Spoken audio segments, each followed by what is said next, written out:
Bonjour les enfants, c'est maîtresse Catherine. Je vais vous présenter ce livre qui parle des animaux de la ferme.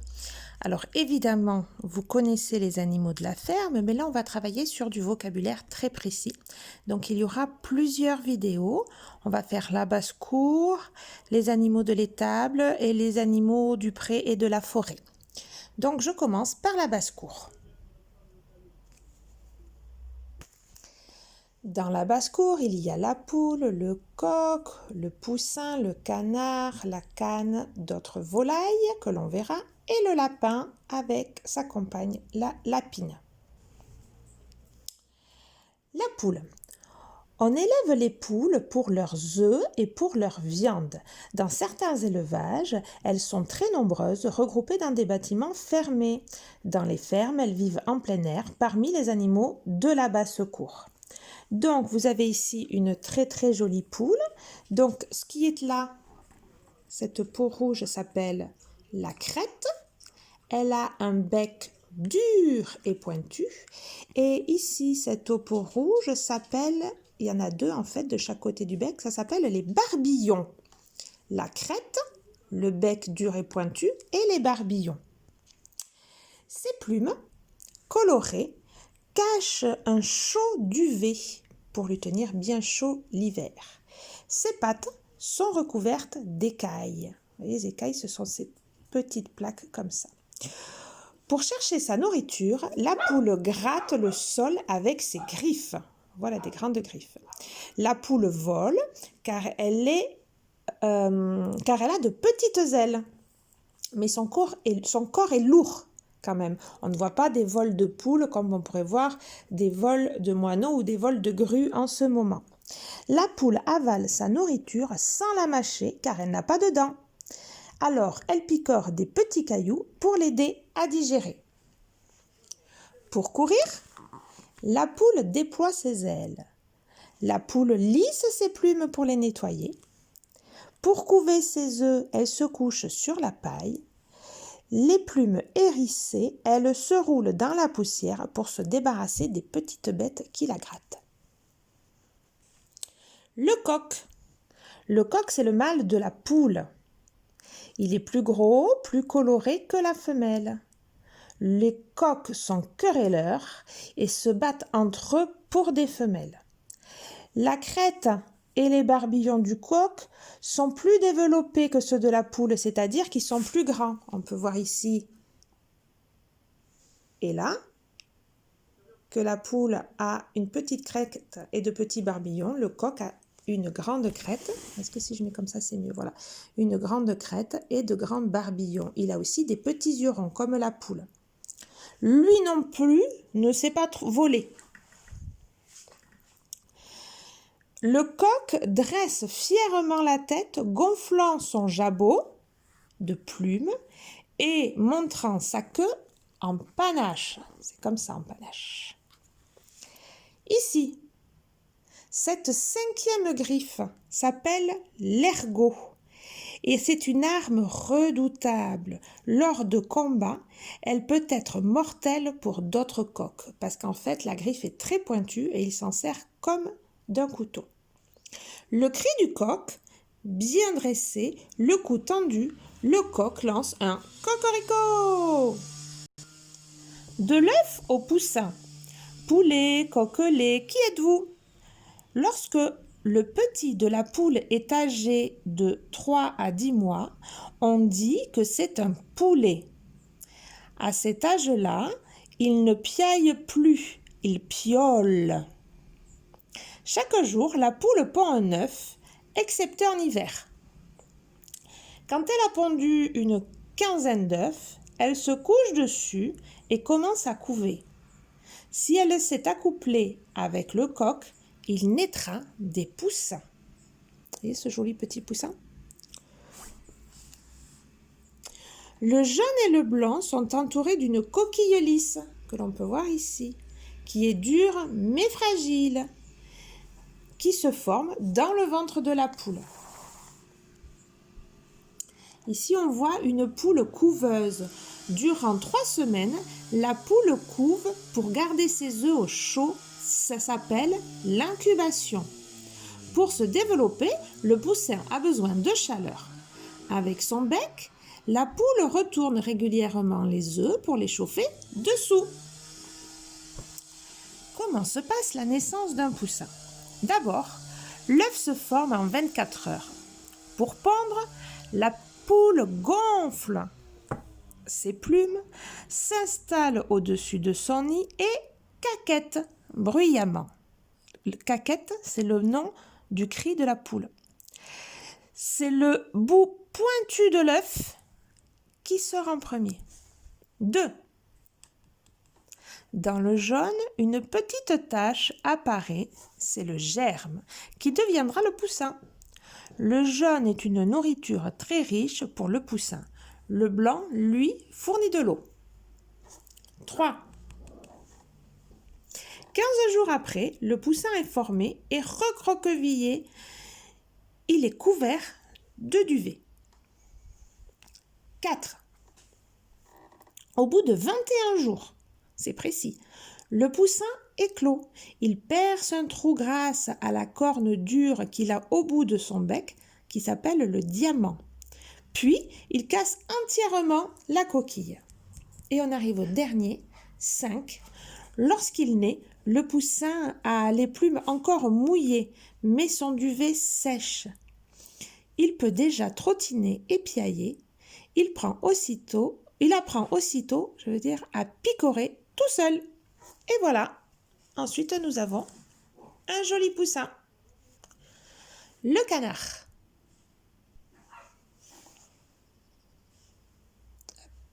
Voilà. Les canards vivent dehors, près d'un point d'eau. Ils sont élevés pour leur viande et leurs plumes. L'été, ils perdent leurs anciennes plumes qui sont remplacées par les nouvelles. Ça s'appelle la mue. On fabrique des oreillers, des couettes avec leur duvet. Le bec plat est muni d'une rangée de fausses dents pour manger l'herbe et d'un peigne pour filtrer les petits animaux de l'eau. Près de sa queue, une glande fabrique de l'huile pour permettre à son plumage imperméable. Pour rendre son plumage imperméable, le canard prend de cette huile avec son bec et lisse ses plumes. Quand on voit un canard comme ça qui nettoie ses plumes, en fait, il prend de l'huile et en fait, il s'en met sur les plumes pour ne pas que l'eau rentre à l'intérieur de ses plumes quand il est en train de nager. Regardez ces petites pattes là. Il a les doigts reliés par un morceau de peau solide. Ça lui fait des pattes palmées qui sont très utiles pour nager, mais il marche maladroitement en se dandinant. La cane, c'est la femelle du canard. Elle couve ses œufs pendant 28 jours. À 2 jours, le caneton prend déjà son premier bain. Son duvet commence à tomber, remplacé par de belles plumes. On voit ici que sur le bec de la cane et du canard, il y a un petit trou, c'est la narine, pour respirer. Comme nous avons un nez avec 2 narines. Mâles et femelles n'ont pas la tête et le bec de la même forme. La cane est plus petite et a des couleurs plus ternes, c'est-à-dire moins colorées que le canard. Plus gras que les canards sauvages, les canards de ferme ne s'envolent pas, ne s'envolent pas très loin, malgré leurs grandes ailes. Ici, en bas, vous voyez l'œuf avec l'évolution du caneton. Donc ici, à l'intérieur de l'œuf fécondé, le caneton grandit. Le caneton fendille son œuf avec le bout de son bec pointu, comme le petit poussin. Puis, il sort de sa coquille tout mouillé. Il voit, entend, tient debout et marche dès sa naissance. Il suit la cane et les autres canetons jusqu'à la mare. Voyons maintenant les autres volailles de la basse-cour. Là, ici, nous avons le dindon. Il porte une espèce de petite trompe rouge, là, sur le dessus du bec. Avec son bec court et recourbé, il picore des graines et des insectes. En écartant les plumes de sa queue, le dindon ici, fait la roue pour plaire aux femelles. Donc ça, cette petite chair au-dessus du bec s'appelle la trompe. Et cette chair, c'est de la peau en dessous, s'appelle caroncule. La dinde est plus petite et n'a pas de trompe. Vous voyez, la dinde, le dindon. La basse-cour endormie. Il fait nuit sur la ferme et la basse-cour, tout semble calme. Les canards sont au repos dans leur cabane, tandis que les oies dorment sous leur autre abri. Pintade et dindon préfèrent se percher. Les poules sont bien installées dans leur poulailler et n'aiment pas être dérangées. Dans la tombée du jour, elles se perchent et s'endorment. Mais à l'aube, le coq est le premier levé. Il réveille toute la ferme avec son chant matinal. On poursuit maintenant qu'on a lu cette petite histoire. Ici, on a l'oie. Trop lourde pour voler, l'oie de ferme préfère marcher au sol. Les oies, voilà, oui, on voit bien. Les oies qui apprécient l'herbe fraîche sont de véritables tondeuses. Le mâle de l'oie s'appelle le jar. Il peut s'interposer pour protéger sa femelle. Et attention, il mord, ça fait très mal. Il a également des pattes orange et palmées. Si une oie a peur, elle tend son cou, baisse la tête et siffle. La pintade. La pintade a une drôle d'allure avec son plumage à petits pois et son casque sur la tête. Vous voyez ici? Elle mange du grain, des insectes, des escargots, des bulbes. Elle aime se percher pour dormir. Elle aussi, on voit ici sous son bec, elle a la fameuse chair qui déborde là comme ça et qui s'appelle caroncule. La pintade n'hésite pas à attaquer les poules pour lui voler son grain.